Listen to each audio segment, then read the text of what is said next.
Perhaps the most well-known lynching in Florida was the brutal lynching of Rubin Stacy. Rubin Stacy was a 37-year-old who lived on Northwest 3rd Street in downtown Fort Lauderdale, Florida.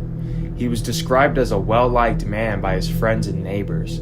Stacy worked as a field hand on a nearby farm.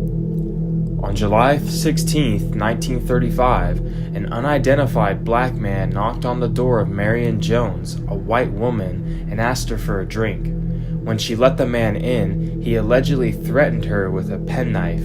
She ran off in terror and the man left the scene. 2 days later, on July 18th, Rubin Stacy was arrested after being reported as suspicious looking by a witness. Stacy would attempt to run from the police but was soon apprehended. Stacy denied that he had threatened Jones, but even with no evidence, the police turned him over to the Broward County Sheriff Walter Clark. This would turn out to be disastrous for Stacy. Instead of putting Stacy in a police lineup, Sheriff Clark instead chose to take him to the home of Marion Jones, which was against the law. Jones' 5-year-old son reportedly yelled, "There he is," when he saw Stacy. The sheriff then gave $25 to each deputy who arrested Stacy. Sheriff Clark took Stacy to the Broward County Jail, where rumors quickly spread that Marion Jones had been raped, a false rumor. An armed mob began to form outside of the jail. Sheriff Clark then made the decision to move Stacy to a jail in Miami instead. This decision would cost Rubin Stacy his life. There was a large surge in white supremacist violence against black people in South Florida in the early 20th century due to resentment of the large influx of African Americans to South Florida to escape the poverty of other southern states like Georgia and South Carolina. During Stacy's transport from Broward County to Miami-Dade County, the car that Sheriff Clark was driving was supposedly ran off the road, and an armed mob took Stacy out of the car and took him to a wooded area near the home of Marion Jones.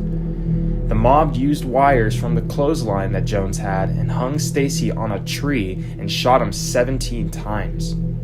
After his death, a crowd of people gathered at his body to mock and take souvenirs from. Many in the crowd were children as young as 3 years old. Stacy's body hung there for over 8 hours until he was removed. The disturbing photograph taken of Stacy was used by the NAACP to push for an anti-lynching bill, but the bill would never be passed. 50 years after Rubin Stacy was lynched, the Broward County Sun-Sentinel interviewed witnesses who claimed that Sheriff Clark and his deputy, who was also his brother, planned Stacy's lynching, ordering the onlookers to fire on Stacy as he hung from the tree, allegedly from his own weapon. The witnesses also claimed the brothers had other African Americans killed throughout the years, for offenses as minor as spitting on them. The brothers' reign of terror continued until 1950, when they were removed from office by the governor and indicted on charges of corruption. They were later cleared when key witnesses had forgot their testimony. None of the people involved in the lynching were ever indicted for their crimes. Despite pleas for more action to prevent lynchings, President Franklin Roosevelt refused to support any anti-lynching bills because of his fear that he would lose support from white voters in the South in the upcoming 1936 election. Stacy is just one of many African Americans who were lynched in the year 1935.